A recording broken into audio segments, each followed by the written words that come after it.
word from our sponsor.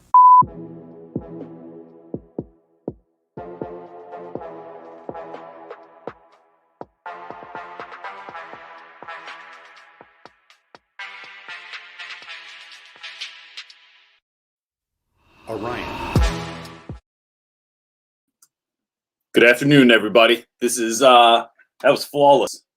That's basically flawless. My name is CJ Reynolds, and this is Sunday Night Teacher Talk, which is a talk that we have in the afternoon, but we talk about it like as if it's night. My name is CJ Reynolds. I started this YouTube channel called Rap With Reynolds, and the idea behind it is to create pathways and pipelines to help teachers be the teachers they were called to be. And so one of those ideas that we do is to meet you all on Sunday nights. And so we create a space that is a safe space for people to explore and express what it is to be a real educator in the world right now, and all of the especially unique challenges that are coming about with that during times of COVID. So here's how this works. You show up, maybe you bring a friend, maybe you tell your school, maybe you tell somebody that you know because you're not even a teacher, but you're a dentist and you know a teacher, so you, because there's dentists that watch this channel. Yeah, there's dentists that I need in my life too, but well, that's a whole nother story. So you show up, and in the question section, or the comment section, whether it's on Facebook or on YouTube, you leave a comment. You could put a Q next to that or the word question, and then you can ask literally anything you're thinking about, right? Like nothing is off the table on this program. So the unique thing I think you're going to find here is that there's two other kind of important things. One, if you want to, you can jump on and ask that question to me in person. We can have a little bit of a conversation about it, because sometimes questions are, like in written form, there might be some backstory that's really important there. So keep that in mind. The other thing is, I'm not the only person answering your questions. There is a community of individuals that show up here every week that share what they're going through. They'll share their experience with that. They'll share how they're thinking and feeling about that particular topic. Because I don't have the answers for everything, but, and this is an audacious claim, but I'm going to make it anyway. I do not have all the answers, but I think that we as a community we have all the answers. I think they're all here. And I think that between the folks that are teaching kindergarten and first grade and preschool, and the kids that are in college, the kids that are learning, the people that are doctorates, the people that show up that are principals and vice principals and superintendents that all show up to this program, this is like not just me, the talking head. This is a community of educators. And because we think that here at Rap With Reynolds, we really believe that teaching is a communal activity. And in fact, James Pete has a mug that says that. So that's how we get started. If this isn't enough for you, right? Chris Carson, get your drink ready. I also have a book out. It's called Teach Your Class Off. The Real Rap Guide to Teaching has nothing to do with rapping, has everything to do with teaching. But for some folks, it's written form that really works well. For some folks, it might be our newsletter that you can go to. Some people might be social media that you can follow us on. But wherever you are, know that all of these things, from private mentoring services that we provide to coming to your school and doing professional development, these are all things we're trying to create a hub of folks that folks can go to get the kind of training that they really want to be the teacher that they have always dreamed of being. That was my official intro. Great. How are you today? I'm great. Laura asked, she says, hope you're not buried in too much snow. We are. It's snowing right now, and it is like perfect movie snowing right now. Like the flakes aren't too big, but they're just like out front, the front window of the house. They're just falling like straight down. Yeah, I'm like, beautiful. Kids, it looks like a screensaver out there. And Marley was like, yes, this is perfect. She's concerned though that we have a really large parking lot across the street from our house, and they use like bulldozers to clear it. And so Mar and her friends were out there yesterday, like digging holes in the side and making little tunnels. And she's concerned that today's snow was gonna fill that up. She'll just have to go back out there and she dig just again. keeps checking on it. Those piles get pretty grungy at this point. So yeah. They do. Okay. Well, actually, Laura has an actual question. So Laura not just Green. talking about not Laura Green, Laura Campion. Oh. We have multiple Lauras. We have a lot of Lauras. She says, been teaching in September since September. been teaching in person since September, and I have a colleague who is really struggling emotionally. What are some ideas to help uplift her in spirit? So what a timely question. I constantly, let's be real transparent here. I constantly feel like I'm on the cusp of like complete disaster because school weighs so heavy on me, because my school is in the predicament that I wish, just know this, folks. My school is in such a predicament that I wish I could just tell everyone. I just don't feel like that's the move at this moment. So like a small glimpse of that is, I think you can give. Last year, 60% of our teachers left. Almost all of my friends left school. So as much as teaching is a communal activity, like when your whole community dips, the entire administrative team gone. They bring back a new principal this year. He quits in 2 weeks, out the door, can't take it. We have another interim principal right now. And like, there's just no steady foundation of all the things we always used to do and how things got down. It's been shifted and changed and moved so much that it really has been very, very difficult, to say the least, to navigate this year. And so that met with COVID, met with being at home all the time, met with not seeing friends or going places, like that stuff, like it's real, man. It's really weighing on people. So a few pieces of insight that I got this weekend that are really important. One, I was talking to a friend last night. So I think self-care is one of those things that gets talked about a lot, but it's not like it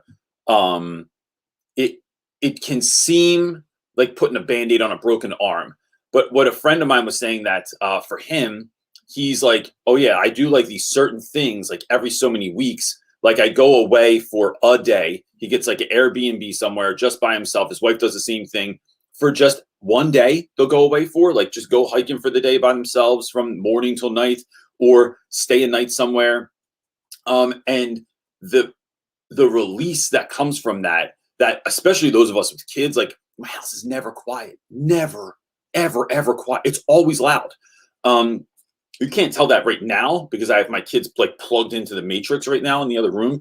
But our house is never quiet. It's ever always loud. And we're the house that friends go to hang out at. And I'm to blame for this a lot. Like I'm not trying to get away from the fact that this is me, but you know, the long answer to the short question is, my buddy was also saying that like he goes for massages every 3 weeks and then goes to the chiropractor every 3 weeks. So like those are staggered, right?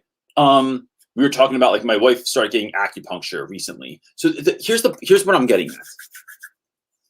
The struggles that we have to endure as educators or as people in general are not always based in our pedagogy. Sometimes they're based in our personality and what's going on inside.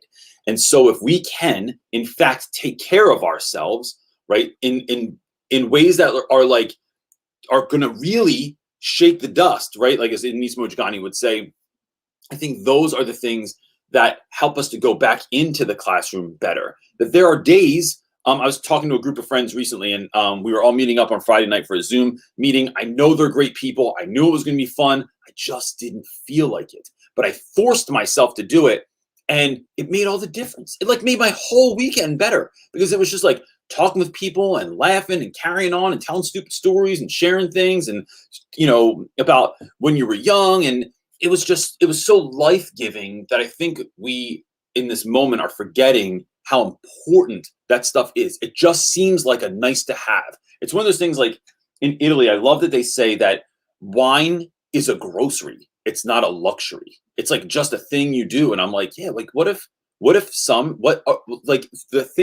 worth thinking about, Laura, is what things seem like nice to haves, but what if they're actual necessities in your life? Like what if getting a massage was a necessity once a month, right? Like that would shift lives, right? And so I think it's just like looking into things in that way has really shifted things for me this weekend. That's been really something special, and having really good conversations with a number of people this week has been life-giving. So my question though is, she's asking for a colleague, not for herself. Yeah, no. So I think that's the kind of thing I would say. Buy a massage for a colleague? Well, I mean, not necessarily, but like I wish I could. But it is. I think it's having that conversation with the colleague to say like, because sometimes we have to have these conversations to help people really realize like what they're saying. And so it's like, what gives you life? Like what fills you up? And stop making those things nice to haves or one days. But like important. Make it a priority. Put it on the list. Can't afford a massage? Like get a Groupon and do it. I don't know. We'll start saving for it, right? You can cut out a Starbucks drink to put into a massage fund. Something like that, right? So you're shifting things around because you know that that's important to you. And I just think that's a good place to start. Yeah, for sure. Because I think the dreaming process is so important. And once you start down that rabbit hole, it's like, well, what else can I do? Like, let's have a month of me. How about we have a month where I'm not stressing about everyone else? How about we have a month where it's like, let's find some balance. The last thing to that is, I'm talking to you even though I'm not sure you're listening to me. I am. I really sound like I just woke up today, but that's probably because I just woke up. I think sometimes these giant shifts that we think we need to make in who we are, whether that's your weight, whether that's your self-image, whether that's your depression, whether that's your general feeling of overwhelming, sometimes feel like it's such a shift. And I think sometimes the seesaw is just a little bit out of whack. Sometimes the level just needs to be pushed a little bit back to the left and then you're good. That's what I'm thinking about. And so it's not such a big to do. Tracy made a really good point. She said that there are local massage therapy schools and you can get like a really student-based massage for like $22 if you're on a budget. Right? That's a great solution. Yeah. Thanks, Tracy, for that tip. How do you get that other comment off? Do you know how to do it? Yeah. Can you show me? Because I don't know how. Well, I sure can. Right here. Hide current comment. Mine doesn't do that. You can just tell me and I'll take care of it. Okay. I will put one up. Catherine is next. She's asking, are you reading stories by diverse authors in your class? If so, which stories are you and your students reading and why? So, excuse me. Catherine, she just messaged me on Instagram too, and I haven't gotten back yet, but I saw your DM and it's saved in my she just need to be answered. So that's a great question. I find that during COVID, this is a little bit more difficult for me to find diverse stuff because that really means I have to rework a lot of things.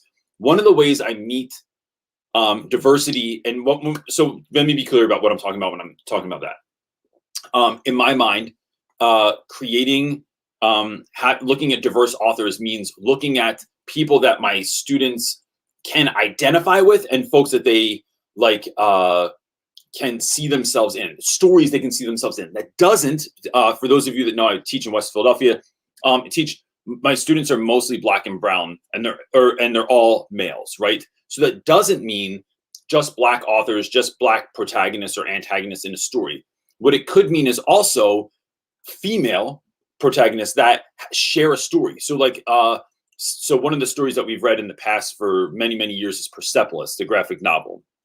Now, my boys didn't grow up in Iran. A lot of them don't know where Iran is. A lot of them, like the little girl in the beginning is, Marjane is a little girl growing up in Iran in the 1980s. So there's so much difference there. But I think the connection to growing up in a struggle, growing up and not knowing what's going to happen next, growing up without a whole lot of consistency in your life is something that resonates with some of my students, right? And I wouldn't be so bold as to think that I know that all of my students are going through a life that has zero consistency in it, right? That can't be true. And in fact, I know it's not true because they build relationships. So, but then it is trying to both expose your students to a world outside of their own and also let your students see themselves in the books. So a lot of that is like, and I just happen to have this book back here today because I just did a book order. So like Dear Justice is something that like my students would see, they would read. A lot of the Jason Reynolds books that have come out in recent years is something that like my guys are like, damn, like I feel like that's like, this is written about me, or this is written about my dad, or this is written about my neighborhood or something. I think that's important too. But right now we don't have independent reading time because there's no way. My students, some of them live an hour and a half by public transportation anyway from the school. Like they're all over the city. So there's no practical way to get books to children right now. So one of the ways that we're trying to diversify is by using things like newspaper articles. So like using the New York Times and finding things in there. So they're short pieces, trying to find things in like Scholastic. I'm a huge fan of Scholastic magazine. I've worked with them a lot in the past. I really like the Upfront magazine. It's connected to the New York Times. There's tons and tons of resources. It's not an ad for them, but I just think that they're a tried and true resource for educators. So those are some of the things that I think are really good ways. So even if your curriculum's locked in and you're only reading old white dudes, chances are you don't teach any old white dudes. So it's like, so my reading list for the year is typically The Odyssey, Merchant of Venice, Lord of the Flies, Fahrenheit 451, all white dudes, the whole thing, right? But it is, how can we take this thing that has been given to us and then input things? How can we make Lord of the Flies a human thing and not just white boys on an island thing? How can we take Fahrenheit 451, which I think is like basically a true story in many, many ways, like that thing came true, is how do we take that and link it to secondary texts, posts, ideas, newspaper articles, current events that are happening that are more diverse. So that's how I'm going with that at the moment. Cool. What you got, buddy? Take that off there. Oh yes, I forgot that was our new agreement. Why I don't have it on mine. That's cool. I got you. Okay. You don't have to. All right. Noah is up and he's asking, what are your thoughts on the CDC message that teachers can go back to in-person learning before being vaccinated? Oh, we just had a whole convo about this. Short question, very long answer that I want to make a video about with some. Oh no, I didn't turn these on. I was wondering why it was so dark. So let's dial that in. Let's give the people the best possible experience that they can have. So here we go. Let there be light.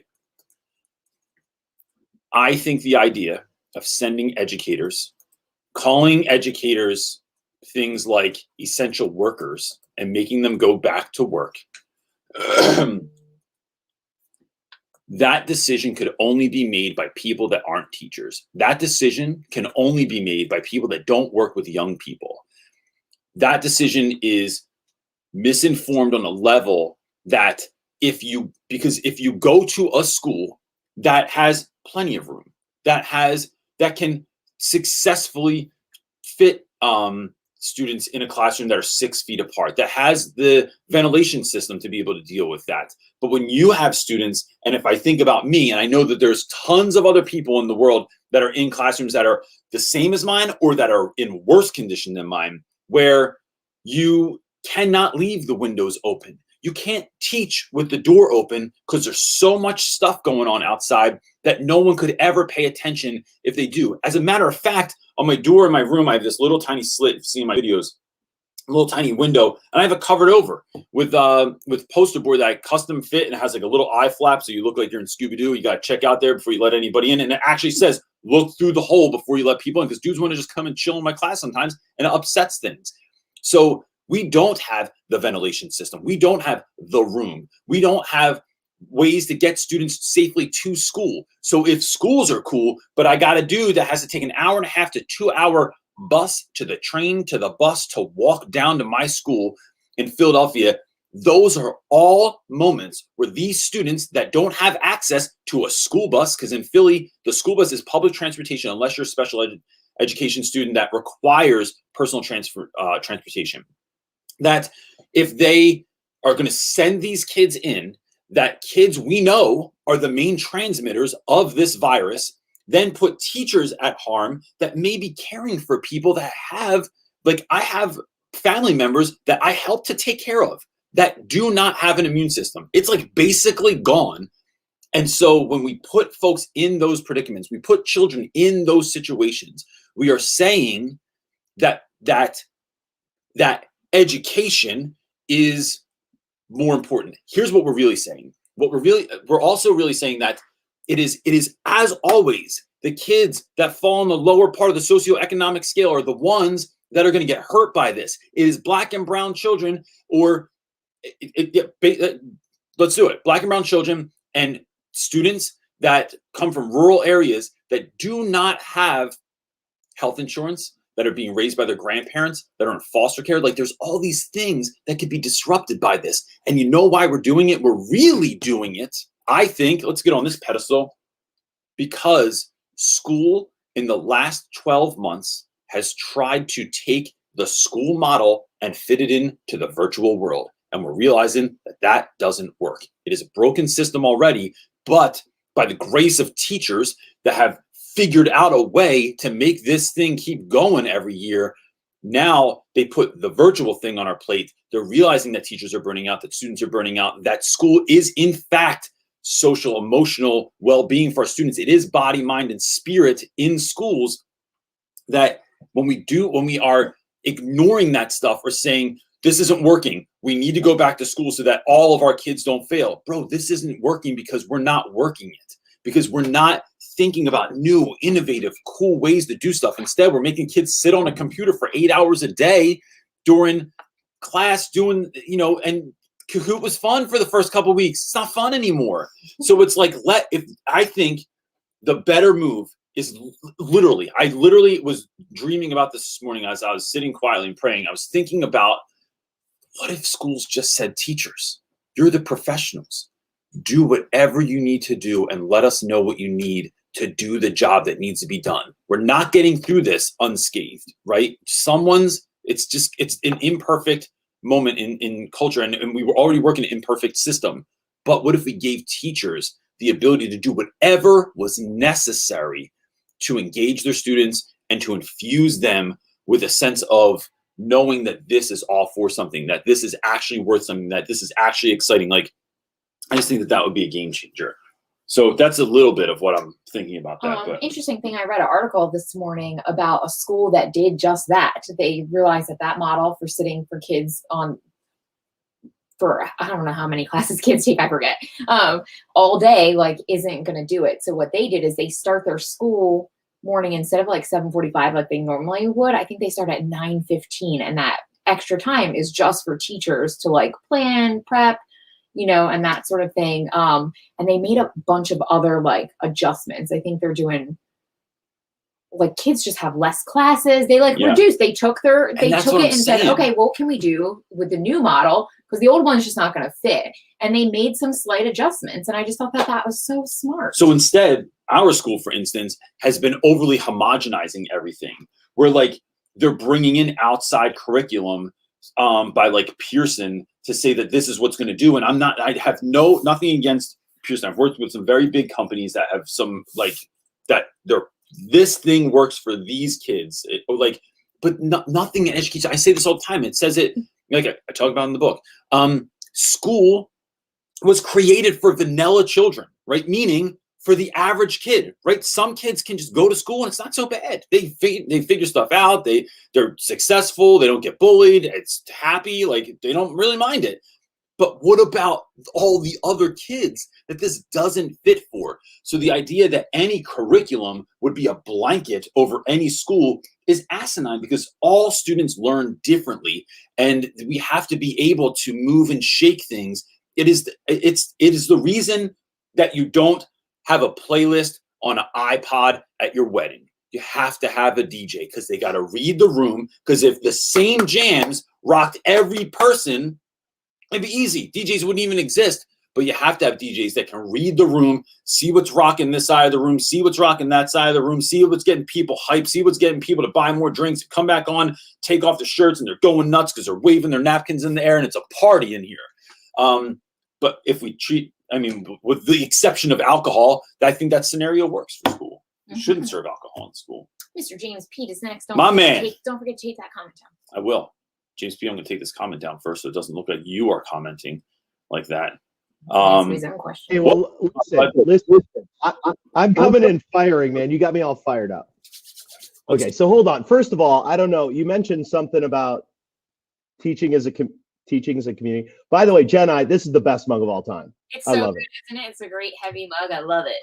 Yeah, she sends me a message like, "Is your mug okay?" And I literally had it in my hand when she sent the message. So that's because she broke my first one, and the handle came out of it. I did my first, so I had to order another one, and I put that communal part on the back. So are you saying, CJ, that sometimes you have to get two things? I am. because sometimes they break. Well, first of all, the bubble mics we were sending in bubble wrap, which we thought was okay, but then the lady at the post office was like, no, they're all breaking because people are breaking them because they're putting stuff on top. So we make the boxes, which is a lot easier because I don't know if you saw the bubble mic when it was wrapped in the plastic wrap, and it looks like you sent a sex toy in the mail. That's really. I'm just gonna be honest with you. It's the most awkward package I ever took to the post office. You show up with 10 of those things, and you're just like, this looks like. It looks like we all got a really good laugh. Even the post office ladies. The lady at the post office knows what I do. She knows the YouTube channel and stuff, and she's like, what are you guys selling again? Like, I'm just like, listen. Hey man, just lead into it. Just lead into it. I mean, okay. Listen, I had a lot of other stuff to talk about, but study after study. Here's the thing that you said that like resonates with me. You have to look at a new model. And when I first came to I taught at a year-round school. And you want to talk about freaking people out, mention year-round school. And study after study, CJ, shows that if you're going to have a longer school day, you have to have more breaks, more arts, and maybe Friday off. So you have a 3-day weekend so you can let your brain rest. Or you cut out all the crap and you shorten the school day. Like, if this country hasn't figured that out during COVID, then there's no hope for education in a grand way in our country.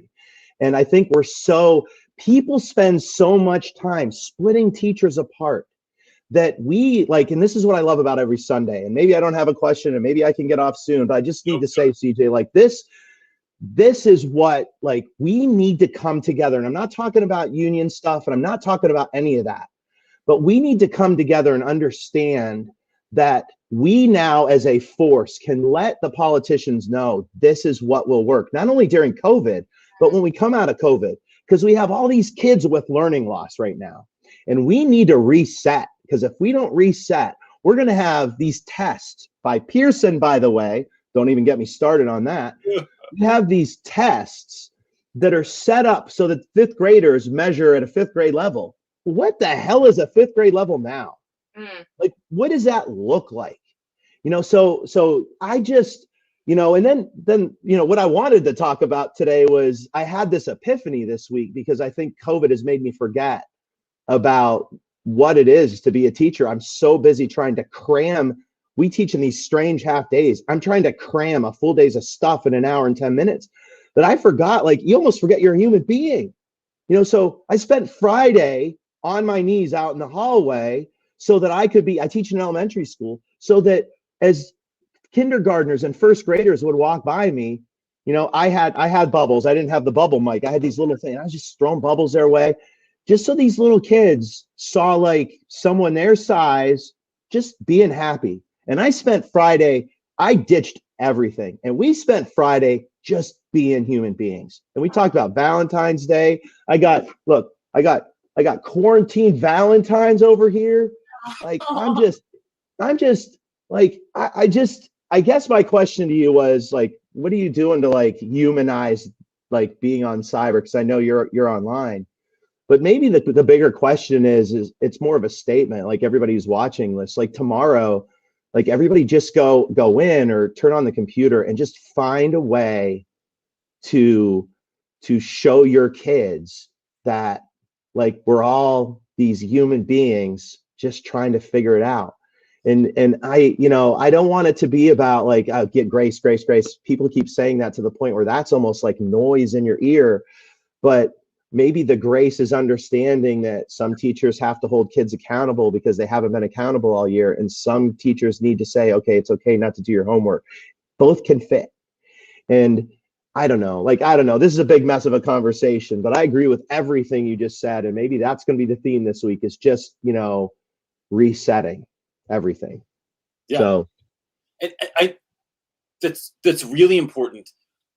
I think part of the issue is that teachers have not been given that ability to exercise that muscle. So then it becomes like, like when you put on actual jeans after being in quarantine for a year and you're like, damn man, like, whew, can't sit down in these, like, I gotta sit down at the desk and like undo the button. You've sort of atrophied that.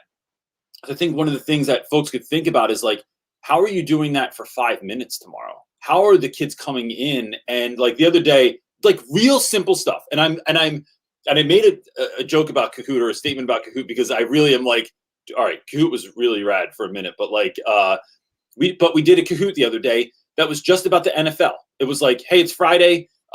Super Bowl's this weekend, or the big game. We're not allowed to say the actual S word. It's like copyrighted, but it's like, hey, let's like this. No, it's not. Yeah, you're not, dude. On TV, if you keep seeing, they always refer to it as the big game. You're not allowed to say Super Bowl.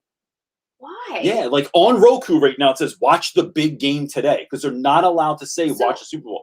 It's some crazy copyright thing. Anyway, sorry. but like, we just did it on the NFL, or one day we just did one on. We did another quiz that I had. I really like Sporkle. I don't think people really use Sporkle enough, but Sporkle is a really great thing. So there was like days in class where it's like, here's every character ever from Family Guy. Let's see how many we can get for no reason, right? Yeah. And I tell my students, I say, this looks like it's for no reason. It looks like we're wasting time doing silly stuff, but really what I said, unless you're interested in things like community, unless you're interested in things like building culture, like having fun and realizing the effect that fun has in your classroom. I once made a video, and part of it was how I didn't make this game up. I got it from a friend of mine on Instagram, Chris Peck, who has a really great Instagram to follow. We took expo markers, stand in the back of my classroom, and you toss them underhand and try and get them on the marker ledge on your whiteboard. Oh, and yes. You would do it for like the last 5 minutes. And I had folks that got so mad at that video because they were like, this is a waste of time. We should be teaching bell to bell. And I'm like, dude, this is all part. Like, how do you think I get them to do all the other stuff? Because I constantly have kids that go, yo, I love Reynolds class. We don't even learn nothing in there, man. And I'm just like, yeah, whatever. Like, I know that we're learning stuff. I know that we're doing stuff. But like, what if exercise was fun, right? Like, then you'd win and you wouldn't even know it. It's like, not like sit-ups suck. But I guess Peloton bikes are awesome because everyone's friggin' buying them. Oh, I want a Peloton bike. See? So they have like a Peloton treadmill now. It looks really cool. I'm just saying. I heard about this. They were coming out with it. Yeah, I got a runner. Come on, man. You get a Peloton bike, put on the Oculus at the same time. Oh, I might fall off the bike if I did that. That's a video right there. That's when she is plugged into the Matrix. That is when Fahrenheit 451 becomes absolutely real. But yeah, look, man. Here's what everybody needs to do tomorrow, and then I'll hop off here. Listen, you got the big game tonight, and and listen, this is what we do every Monday after the big game. I tell my kids, I said, I know a lot of you don't watch it, but if you do watch it, here's what you do. You watch every single commercial tomorrow, top 10. So tomorrow, I have my top 10 all set up, and my kids, and whenever they do that, they get bonus money in my classroom. So set your top 10s, guys. Let's find those good commercials. That's a good idea. Just you got to be careful because, when you have fourth graders, some of those commercials, but Bud's not doing them this year. So I forget about that stuff. Look, man, thanks so much. That was awesome. Right, I'll talk to you soon. Peace. Later. I just want to make a quick reminder to everybody, if you're using the link to go live with CJ, there's another link that comes after you actually post your question. That's to get you into StreamYard. So make sure that you are using the second link that pops up to get you into the waiting area. We really want you to be on here. It's really not that bad. It's like, hit the link, it'll take you to a page, and then there's another link that actually brings you to this. So, and it won't bring you in live, it just brings you into a waiting room. Yeah, you go. I can see you on the screen in the bottom here. All right, next question is from Emily Blake.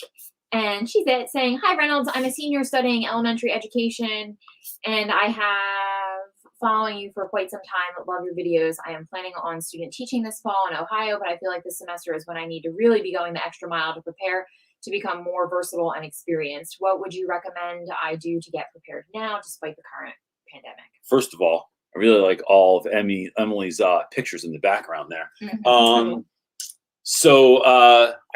What a great question. Trying to prepare, I think, is not so much about it. So I don't think that there's any one thing. I think if I was going to give advice, if I was going to give you a to-do list of these are some things that you should be doing, I would say figuring out some of the technology that's online right now. There's so much stuff, and I think in the beginning of the year, I thought, oh yeah, we're going to use Flipgrid and Edpuzzle and Kahoot and Schoology and I forget what else we were even using. Like there's just so much stuff to use. One, it's learning it, but then also as you're learning it, thinking about what are simple ways I can get kids to be able to understand this. Because as it turns out, studies show that our students, although they've all grown up with the internet, they've all grown up with technology and smartphones and tablets and computers, students can navigate a smartphone because they can swipe. They cannot all navigate an interface on a computer. So like a website, and some of them are kind of messy, like Kahoot's. I think that Kahoot's layout is very confusing.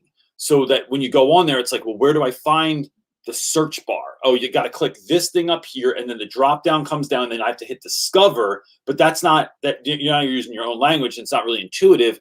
So it's like helping kids to figure out how to do some of the things that are online.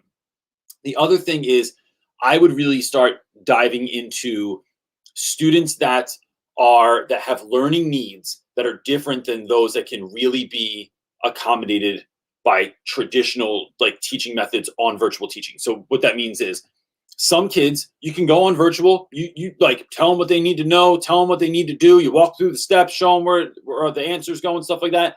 Bam, put them in a breakout room. They got it. No problem. Like they're just rocking and rolling.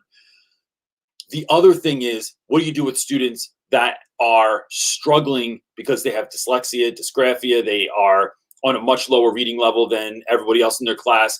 Kids that have really wild ADD, kids that are really having social emotional issues. I think it's not, do not try and like recreate the wheel.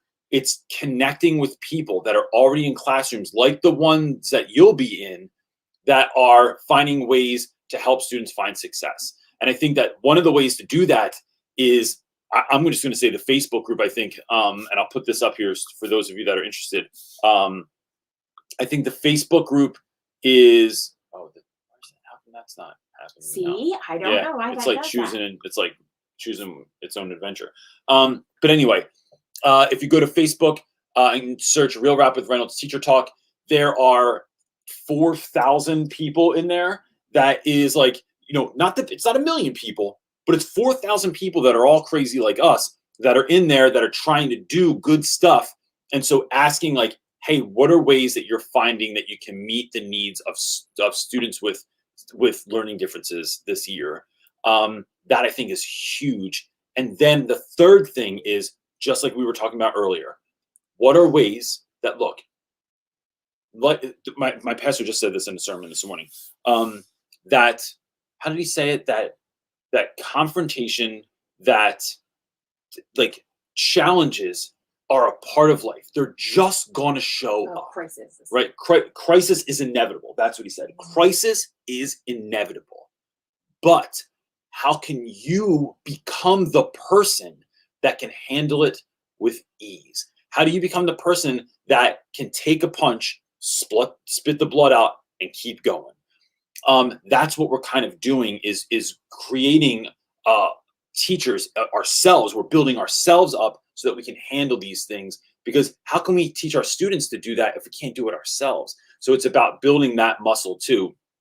And I think that that's a really important part too.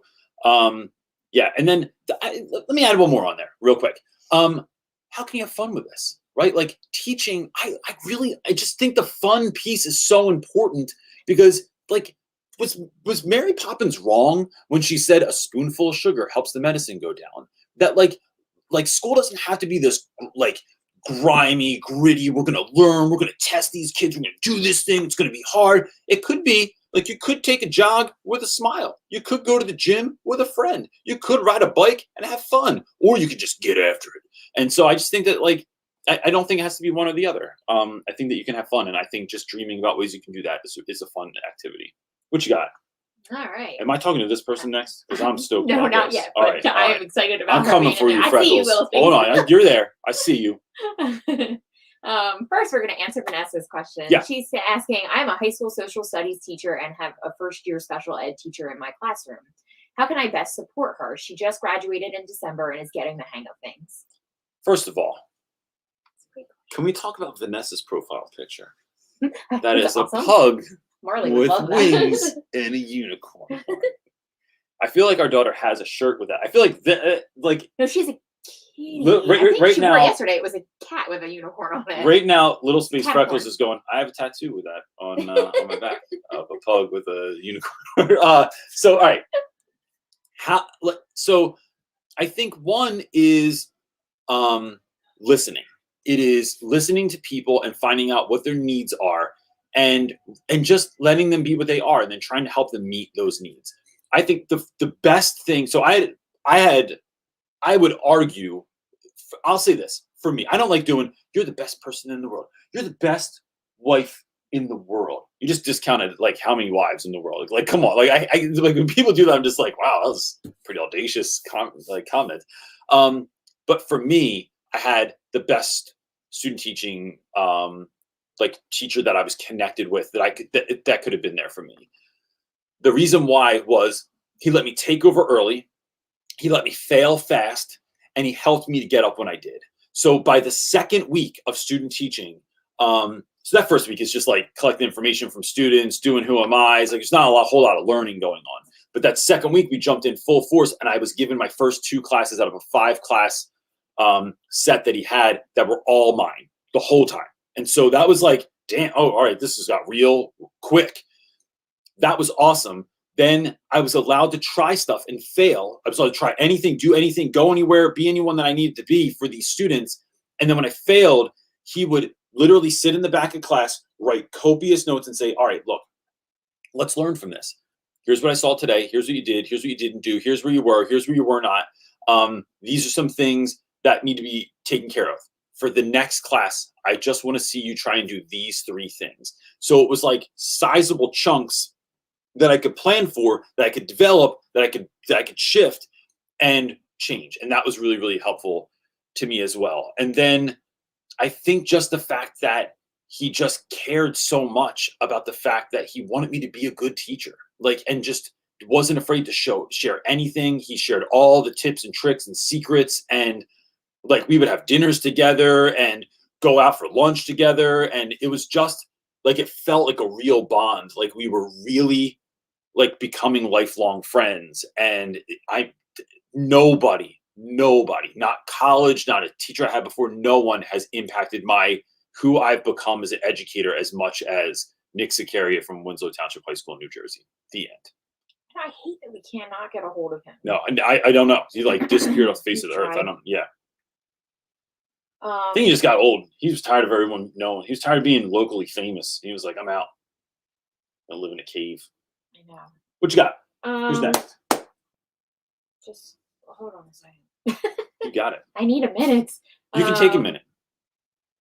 I don't know who's next. I don't know why this isn't. Looking at. Let me. I know. See, I'm telling you. I knew that was there one time. And Oh, I just got it now. disappeared. Here's what you have to do. You go to the bottom where it says show new comments, and then it pops up at the top. All right, if you want to take a little space freckles, Oh yeah, I'll go there because I don't know who's next. Sorry. Here we go. What's up, buddy? How are you? I'm good. Can y'all hear me? Yes. Yeah. Okay, awesome. I live out in the woods, so my connection is butts. Are there party lights on in the room that you're in right now? Yes. It's fantastic. Love it. What's going on? Yeah. So the question that I had, we recently moved to a new model. So we were teaching hybrid, and now we kind of split off into cohorts. So we have strictly live classes, strictly virtual classes. Everybody's virtual like Monday, Tuesday, Wednesday, Thursday, Friday. We have live days, but the virtual cohorts, so the classes that opted to just stay virtual, we teach them virtually. The question that I have is, for those live days, we're teaching 80-minute classes. And for the students who are in person, it's fine because that's time where we're working on stuff. And like, it's very chill working on stuff. So we're working on papers, but like people are talking amongst each other, building that sense of community. They're talking with me. we're jamming with music, it's a good time. But virtually, it's just like awkward silence. And I'm really trying to figure out, how do I feel less useless in that awkward silence during those 80-minute stretches for my virtual classes? Yeah. So are you teaching them at the, like, is it while you're working with the live kids, the online kids are like on a screen somewhere at the same time? No, so like the virtual classes are strictly virtual. It's just me and them. Okay, cool. So, you know, let's just say this. There might not be an answer to this, right? And I just think that that's worth thinking about, right? It's not something to lose hope over. It's not something to get, you know, upset about. But like, there's this great scene in, there's a movie called As Good as It Gets with Jack Nicholson that came out like, I don't know, probably 20 years ago now or something. And he has really bad OCD. And he just kind of can't get over it. And so there's this great part in the movie where he looks at these other people that are in the therapist's office and he goes, look, what if this is as good as it gets? Like, what if it doesn't get better than this? How can I deal? And the reason I like that idea is, what if I don't get, like, how do I deal with the things that have been given to me instead of just getting upset about the way that things should be? And I think that that's an interesting conversation to have with yourself. The second thing I think is asking students, like I think the best way to do this is one-on-one and then bringing them back. So I will often have kids in breakout rooms. While everyone's in a breakout room, I could be doing grades and like trying to catch up and stuff, but I usually just jump from breakout room to breakout room, check in on kids and go, hey man, what's going on? Are you watching the Super Bowl this weekend? Or have you ever, or sometimes I ask weird stuff. I'm like, guys, do you ever put like pancake syrup on popcorn? It's like really good. And they're like, no, but I do put Old Bay on. I'm like, what? Old Bay? And then we have this conversation, right? So, but what you're doing is finding small moments to interact with children where the whole group's not there, so you can talk about that. And then asking kids two things. Well, asking two folks two things. Like, one is asking kids, what could we do? Like, let me just ask you this real quick. And you don't even have to answer me right now. You can tell me tomorrow. I just want to know, like, what can we do to make this more awesome, more fun, more funny, more engaging, more like, so it doesn't just suck every day. And I think in asking kids that, sometimes you realize that some kids don't mind. Like, some kids are like, no, I'm chilling. Like, I don't need you to do anything else. Like, I like just doing the work and getting it done and handing it in. Like, they're just not those dudes. They're not the ones that are at the concert that like wave their hands in the air like they just don't care. They're the people in the back. They're just having a beer and they're like, nah, it's cool. I'm having fun. I just don't have to show it on my face. The other thing is contacting parents. And I've done this. I just send out like, I forget if it's like the BCC email where like no one can see each other's email, and say, hey, look, this is what I'm noticing. I'm just wondering, like, what's worked in the past for your kid? What are some like specific things you're dealing with that I might be able to address? Or like, what's the state of the union? Like, are they good? Do they need something from me? Like, because kids won't always tell you, but parents sitting there watching their kids learn on a computer might say, no, my student needs more engagement. They need you to call on them. They need you to tell them to turn on the camera. They need you to do whatever. And I've been thinking a lot about, how do I take being stuck in the house teaching virtually and make it more engaging? Like, can I take my laptop like out back? Can I go out in the snow? Can I teach from my car? Can I drive down the street? Can I go to the river? Can I go to a park? Like, what other ways, what things can I bring in? Because this is what my kids see every day. What if they came on and they didn't? What if it was like, Reynolds, where are you? Like, what are you doing there? What's going on? Might be enough to just shift things slightly and help me sprinkle magic on the classroom in those ways as well. Yeah. So I think that's part of the way. I love that you get to see some of those kids in person though too. That is so great. Oh yeah. Like communication back and forth. I think just that stark contrast, because the schedules that I have, it's like Thursday, all in-person classes, Friday, 1 in-person class, 3 virtual classes, and then the room just feels so much more empty after that one awesome class. And it's just like, all right, hey guys, welcome to my empty classroom, jazz hands. And they're like, wow, that's tough. Jazz.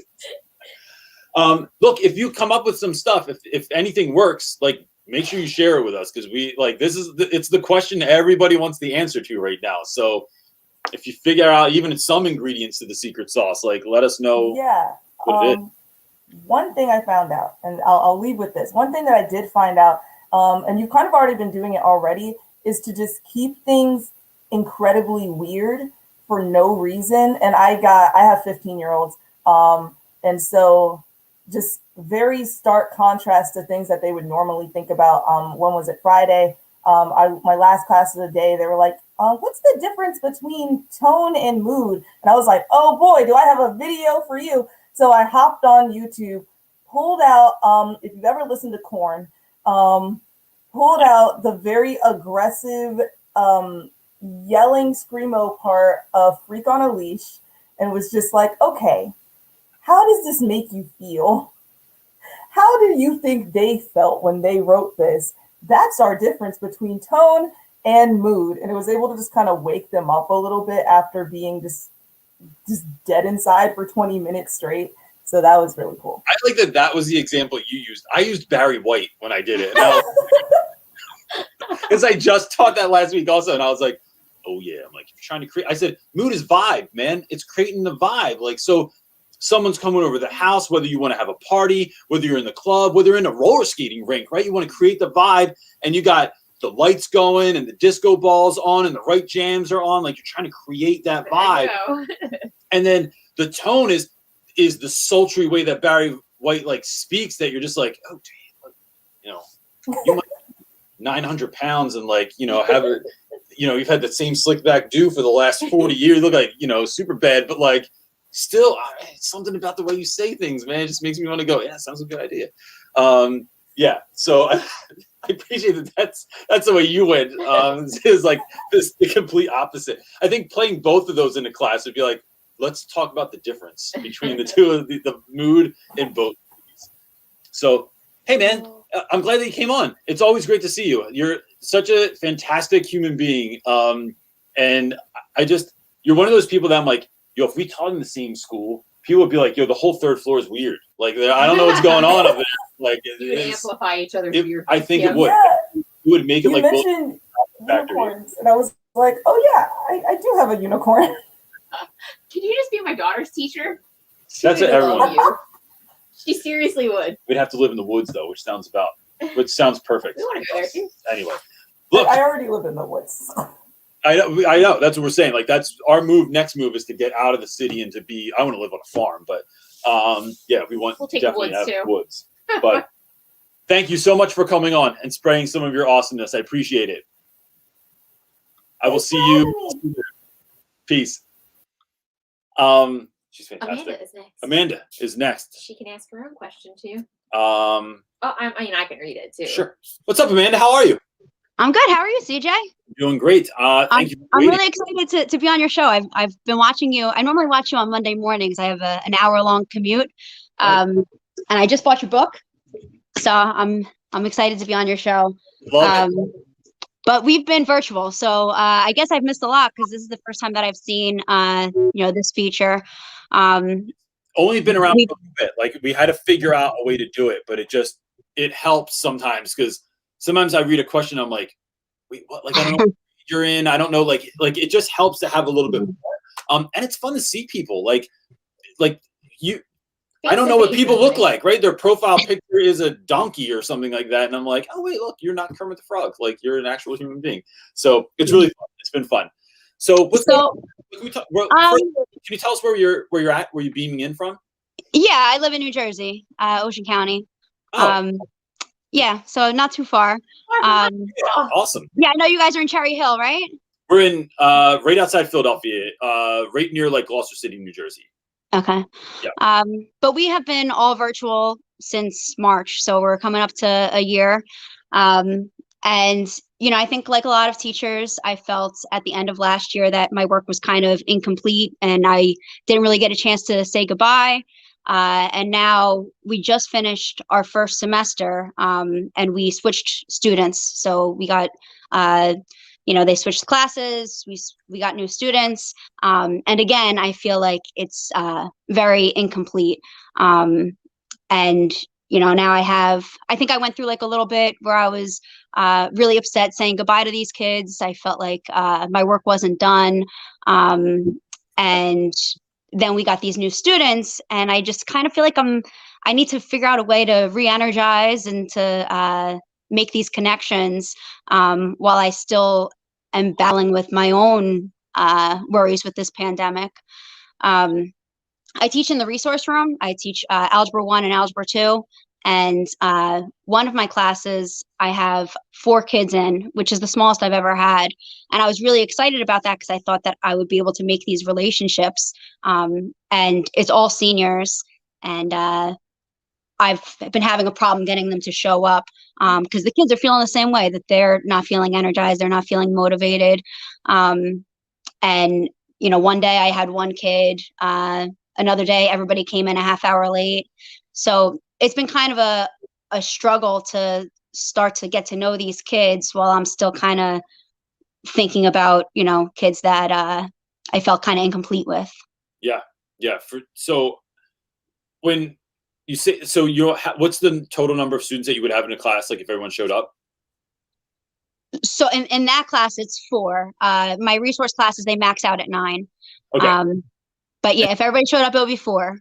And so what are we talking about with regards to like, and I'm not asking for any specific details because I know like that's, inappropriate or against the law or whatever. But like, are we talking about kids that are just like below grade level? Do they have, is there like behaviors involved in there? Like, so what?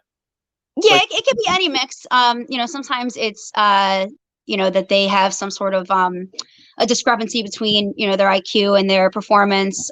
Sometimes it's that they have, they're autistic or they have ADHD, but their skill level is high enough that they can do Algebra 2, right? So, they're still at a curriculum that's pretty rigorous. Okay. But, at a slower pace, I can modify it how I see fit.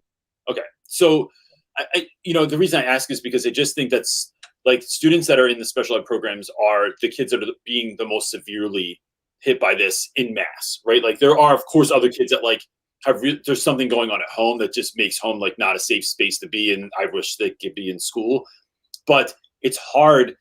I'm sure to like meet a lot of like, I read the IEP and I'm like, dude, I can't even implement half of this stuff right now. Like I can't like sit close to a kid and like work in a small group. It's so difficult because like I'm not physically in your space because you're on a camera.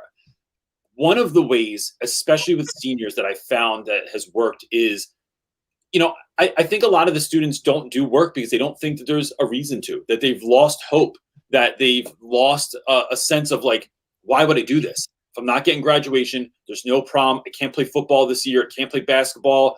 And they're just drained from all of this.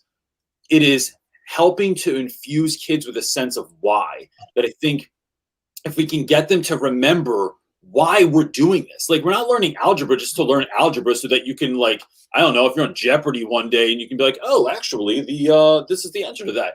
It's not just knowledge for knowledge's sake. It is what we're doing here is bigger than that. What we're doing is trying to get you to graduate high school. Like this is a game right now. And the goal is to graduate high school. And then that's only part of the way to the goal. Like, I ask kids all the time, what do you want to be? What do you want to do in your life? Big picture, like and I don't care what it is. It could be a YouTube star. It could be a football player, own my own business. And no one ever has a specific business. They're just like, business. Like clothing or something. I'm just like, we got to narrow it down, bro, to what are we focusing on? Like what part of clothing? It is, they want to be a truck driver or a nurse or whatever it is. And then helping them to see like, okay, well, let's look at that. And then what do you need to get there? Because you can't just start driving trucks. You don't just own a business. You have to know things like math to be able to figure out your taxes. You have to be able to look at inventory. You have to be able to, and even if we're not working on those specifics, you need to become the kind of person that rocks a successful business, that is a legitimate, like trustworthy truck driver, that can nurse someone or be a nurse to someone. Like, I don't think that our students often think that far ahead. They just think that, oh yeah, I get out of school and I take a program and then I do it. But what happens when you're in your program? What happens when, like, what do they do, Amanda, when you're not there next year to help them get through the virtual version possibly of whatever secondary courses that they want to do? So it's helping our students see that what we're doing right now is absolutely crucial to the person that you're going to become. And for me, that has helped a lot. And it worked better when I was in person, because I would like draw it out for kids. We'd put it on the whiteboard. I'd draw it on my desk, and say like, all right, you want to be a nurse? Well, look, to be a nurse, you have to graduate high school so that you can go to Philadelphia Community College for a 2-year program to become a nurse. But when you get out, you're going to make this much money. Now, if you want to become a CNA instead, which is this is the only reason I know all this stuff is because I worked through this with a kid. CNAs are going to make, significantly less money, do far more like kind of, I don't want to say grunt work, but it's like, you're kind of cleaning up after what the nurse would be doing, and helping kids to see that, like, do you want to live on your own, or do you want to live with 4 roommates? Do you want to have a new car? You want to drive your mom's beater the rest of your life? Do you want to live in your mom's basement next to the Christmas decorations for the rest of your life and collect swords and have a ferret? Like, that maybe you want to, but it's trying to get kids to dream big enough and then realize what it practically takes to reach the dream. That, I think, shifts mindsets. And I think that most kids, Amanda, like, they just don't have these conversations with adults, that everything is about, guys, we have to pass this so you can pass the state test, so you can get basic skills. In New Jersey, you have to like pass that basic skills test. Oh, I don't know if that's still the case. It was when I taught in Jersey. You had to pass basic skills to be able to graduate so that you can do this. It's like uninspiring to kids. But if we can say, well, what do you want to do? Like, what do you want to drive? Where do you want to go on vacation? Like, do you want to be able to help your mom out that raised you, or your grandma that took care of you since birth? Like, can we let that woman stop working and you can make enough money to like have her come live with you or subsidize her lifestyle? Like, how big can we dream? And then you're telling me the only step right in this class right now is to learn algebra 2 helps you get there? Like, what? Like, and I'm helping you, and there's only 4 of us in the class. Like, we should be able to annihilate this. This isn't even that hard.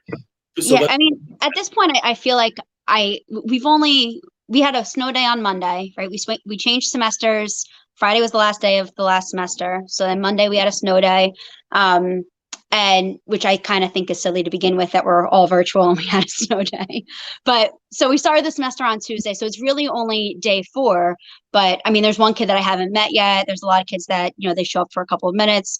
So I feel like if I can get them to show up, let's say, on time, like for a couple of days, I feel like my biggest strength is my relationship with my students, and that I'd be able to kind of draw them in and make them realize, like, this is not like any other math class you've ever taken, that I'm not what you think of when you think of math, and that's not the way that this class is ran. But I feel like I need to get them there. Yeah. So I've been talking to their counselors and their case managers. We've been I've talked to my supervisor. We've been holding off on calling home, partly because I think that the reason why a kid wouldn't show up is avoidance, math avoidance, or, they're worried about what this class is going to be like. And I feel like if I call home now, it's already starting off with like this negative vibe, that they were avoiding it, and now there's more negative feelings towards it. So we've been holding off, but it's like, at what point do I start? I started talking about curriculum on Friday, because it was like, okay, it's the 4th day of school, and I'm going to have to move on, whether I have 1 kid or 2 kids. Yeah. But most days I'm missing. The first day, I had 3 kids, but they all came in more than a half hour late. And the second day I had 1 kid, and then I've had 2 kids since then. So it's just hard that I feel like I could do something, but like, I can't build a relationship with you if you're not there. Yep. So I think calling home's a good idea, but letting them know, like, look, I'm just calling home because I'm going to be honest. I tell people this all the time. I do not believe this, right? But I tell parents this all the time. I go, the kid's not showing up to my class, and it's basically the best class they're ever going to have in their life. Like, so it's just like, you got the golden ticket to Willy Wonka's chocolate factory, you need to show up. Like, what were you doing? Something else? It's overselling it, but what you're doing in that is showing people how much you want their kid to show up. It's not just like this is a state thing or it's a truancy thing, which it is, but you're missing out on an opportunity where I'm going to teach your kid to the best of my ability, help them reach their dreams, and we're really going to have an engaging time doing it. What, you're like, you didn't show up for that? Like, and then that's their own decision, right? After that, it's their own decision. The kid that does show up, and I've had those classes where like 1 or 2 students will engage with me. I don't care if the other 30 aren't. We're doing stuff that is having great conversations, doing projects, communicating with one another. And I think, it's the old, you can lead a horse to the water, you can't make them drink. But can you make them thirsty? Yep. And so if we can do that, then I think that we're doing, like, we're letting that one kid also that does show up not feel like they're not enough. It's like, all right, you're here. Like, let's full tilt party now. Like, it's like, I don't know. I've just been in enough crappy bar bands that it was like, we didn't care if there were 3 people that didn't know us that were, and 2 of them were already passed out drunk on the bar. It was like, we're still having it anyway. That's just how we did it. And I think that we can do that the same way in our classrooms. I pretend sometimes in my head that the kids that have their cameras off are just like roaring with laughter and think that the class is the greatest thing ever. Even though they're probably not, but I'm just like, I have no reason to believe the other way. So I just pretend. You also have to keep yourself sane, right? If you're just thinking the opposite of that, that's just it makes not good it for feel your like mental health either. Yeah. So Chris Carson said, Amanda, call home and tell them you really miss them and you want to see them. He's a special education teacher as well. That was his tip too. Thank you, Chris. So look, I really hope that the rest of your year works out. And just remember too, like, for everyone too, like, this shifts at some point, right? Like, we don't teach virtually for the rest of our lives. Like, this will shift at some point. And I just try to keep remembering that and like being excited that like teacher Christmas is coming at some point and it'll be great again. But cool. Well, look, thank you for coming on. It was great to see you and to meet you. Yeah. Thanks for having me. My best to you. All right. All right. Thank you. Take care. What do we got? Okay, Naomi is next. She is asking, as a student or another team teacher, how is it best to support a long-term sub? Oh, so are they? I wonder if they're the teacher that's in the class with. So I'll say this: I have a long-term sub right now. Came in, the teacher they took over for is someone that the kids really love, that the staff loves. And when people like that leave for a while, it's kind of a bummer, especially when the kids get someone that they're like, who's this? You're not Miss So-and-so or Mr. So-and-so, or you're not the person we had before. I think when that happens, it is important to just make those folks feel welcome. So like on Friday, like I hit this dude up that took over and I was like, hey man, this is a true story. I didn't make this up. The kids were like, yo, Mr. So-and-so. I go, yo, how's that class going? Yo, pretty good. He's pretty funny, man. Like, and he's trying. And I love that. That's like, oh my God, he's complimenting someone. He's trying, like we don't know that we're buying his shit, but like he's trying. And then that kid goes, you know what? He goes, real Rap Reynolds. He looks like Edgar Allan Poe. You know, that classic picture. I was here when he said dude, that. That was so funny. So I immediately hit the dude up and I go, look, quote from the students. He's doing pretty good. He's funny and he's trying. And also he looks like Edgar Allan Poe. And he hit me back and he was like, I really needed that boost and I appreciate it.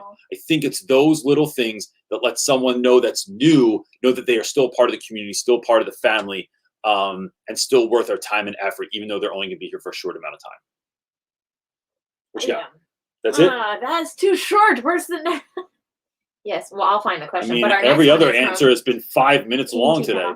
Team Yes, like that. Our next question, once I find it to bring it up there, is from Tiffany Wolf. She is asking, do you ever get pushback from your parents or administrators concerning low test scores? I'm a data specialist, but now being pushed to take on a class of 6th graders who need extra support. Yes, do all the time. I refuse to make that important this year. And I know how that sounds. It just sounds like, but what if we can't? But what if that's important? But what if my job depends on it? We gave students a benchmark test this year, which we do multiple times throughout the year. And it's to sort of like, it's an in-house test to sort of like see where students are and see where their abilities lie. And then we do it in the middle of the year, and we do it at the end of the year to chart students' growth. There are too many outlying factors right now that when we continue, especially virtually, to force students to be online from 8 a.m. to 4 p.m.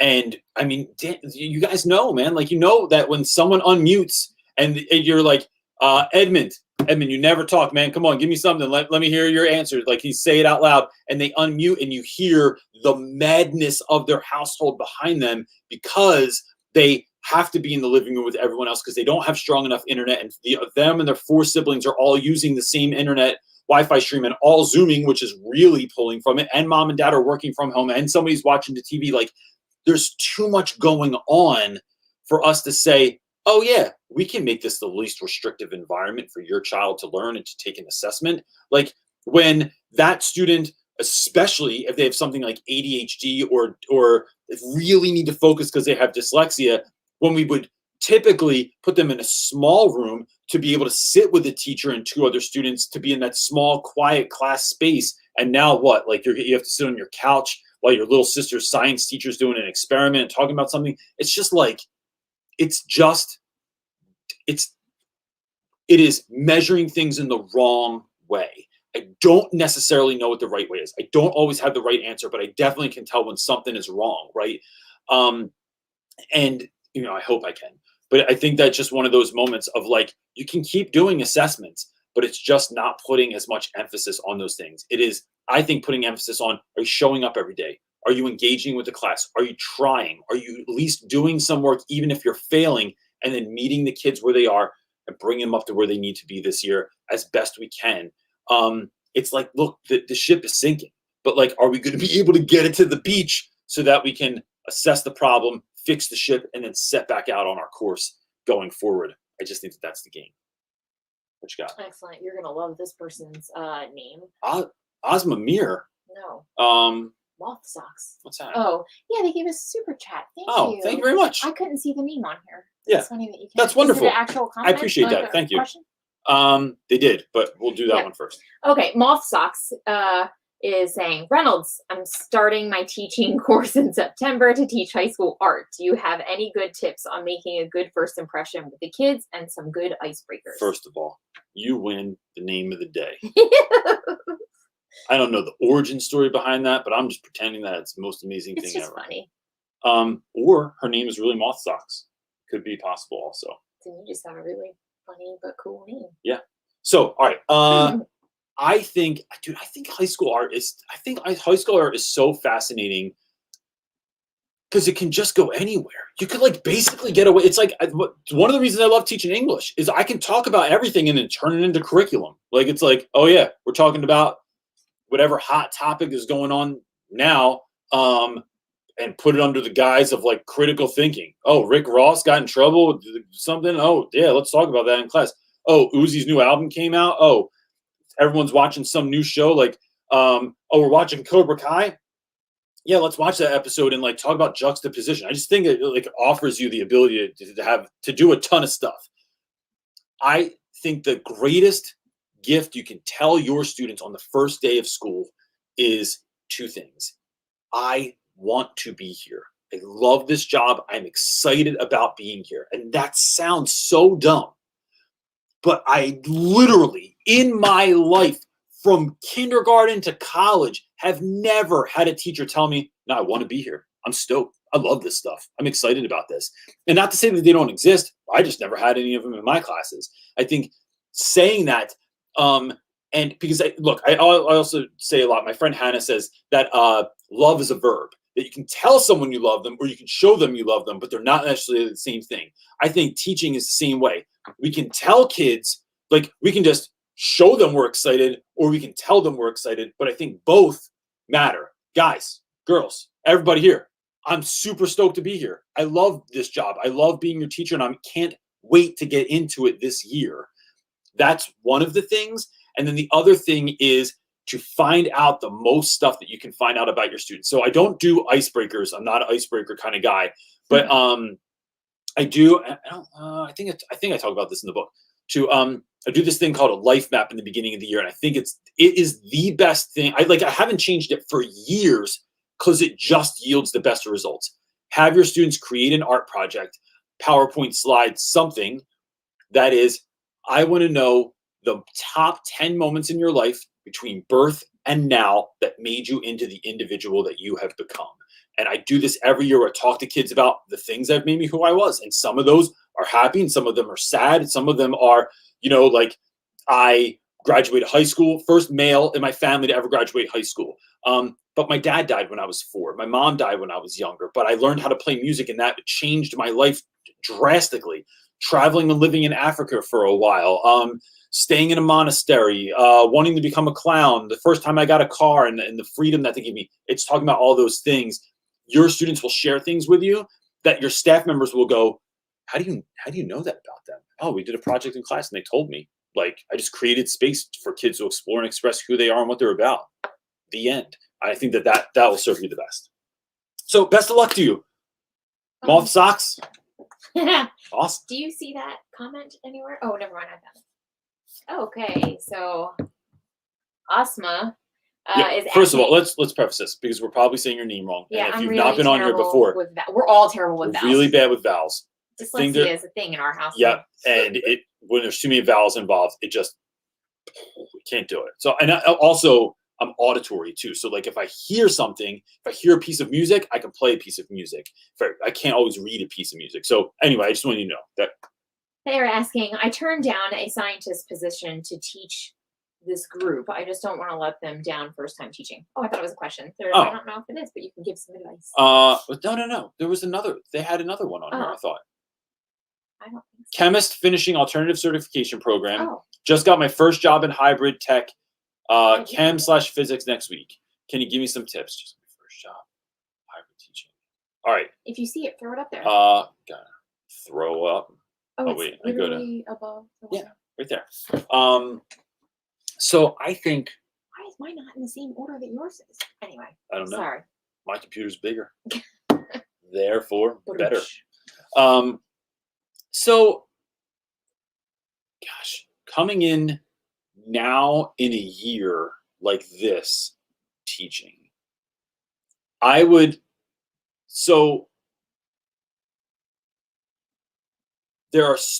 sometimes, and I'm going to project here for a moment.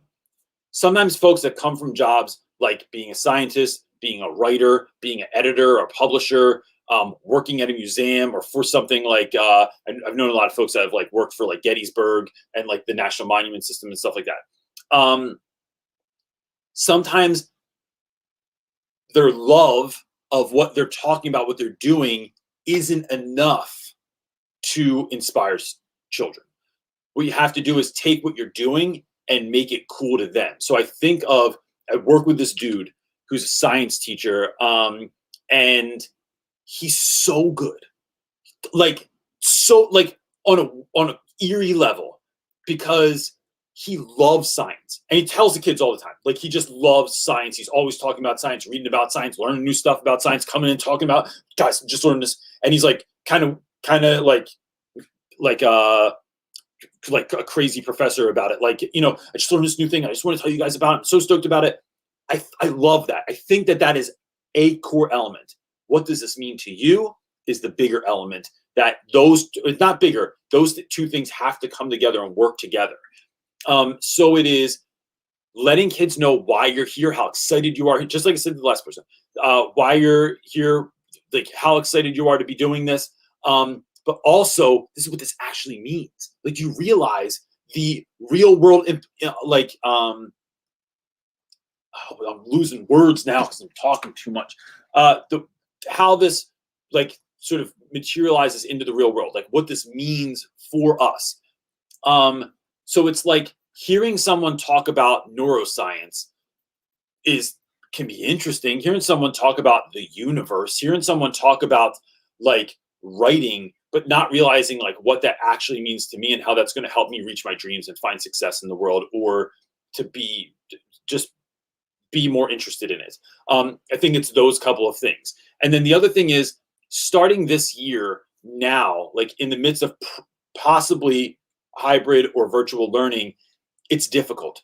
It has nothing to do with you. I know teachers that are awesome, like the best, some of the greatest I've ever seen in my life, and I can't imagine anyone be doing better anywhere else in the world. There might be people that are doing, like, they're on that level, but I don't know that there's people that are better. That being said, they're still finding this year a struggle. So it's figuring out ways to help kids as much as you can, to keep moving the needle, to keep them learning, to keep pushing forward, but not beating yourself up because of the state of the world right now.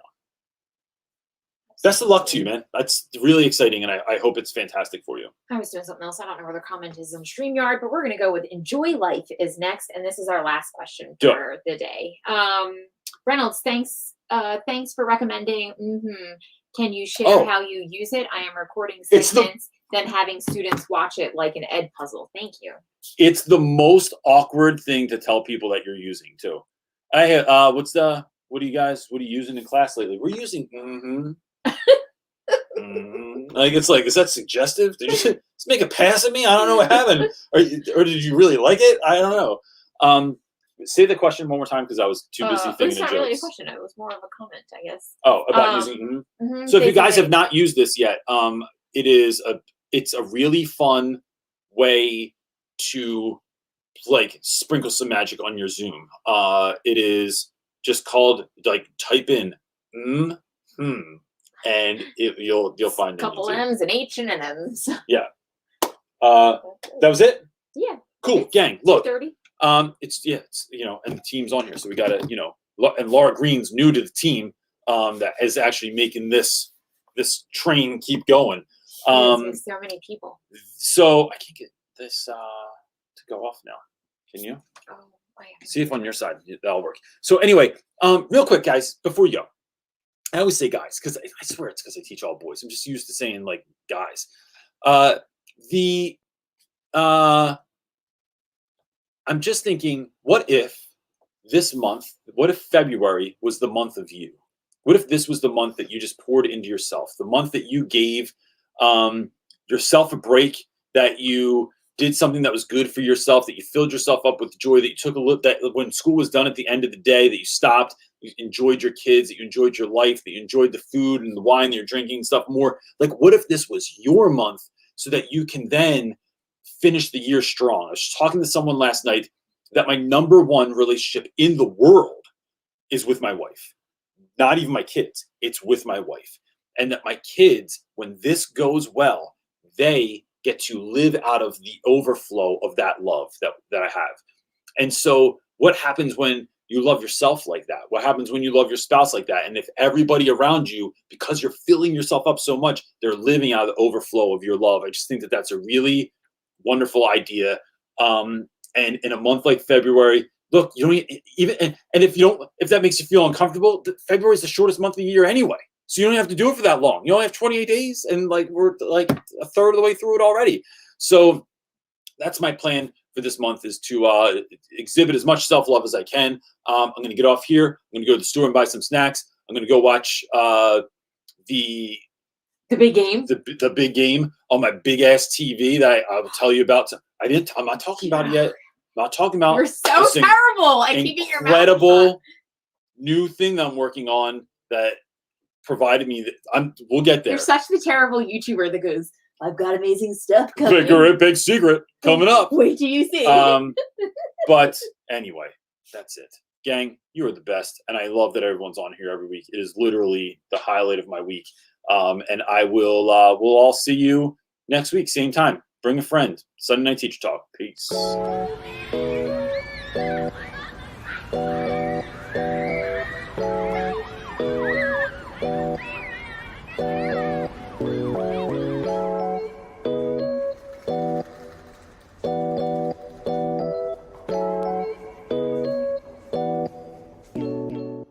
And now, a word from our sponsor.